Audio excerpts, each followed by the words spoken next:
Biz həmişə elə oturup sülh danışıqları aparmayacağız.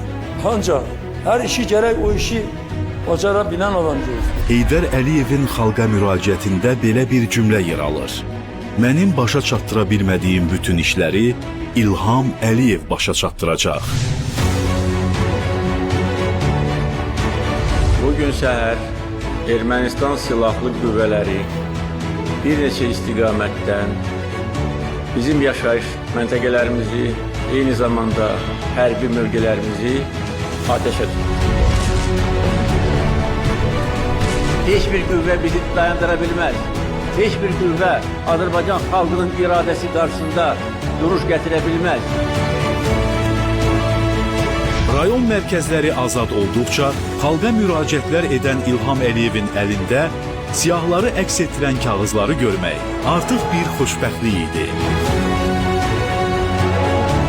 Zəfərlərin zəfəri elan olunan gün 8 noyabr günü. Böyük fəxarət və qürur hissi ilə bəyan edirəm ki, Şuşa şəhəri işğaldan azad edildi. Tapşırıq yerinə yetirildi. Məruzə edir Ali Başkomandan İlham Əliyev. Son 20 il ərzində bütün verdiyim vədlər, bütün qarşıma qoyduğum vəzifələr icra edildi.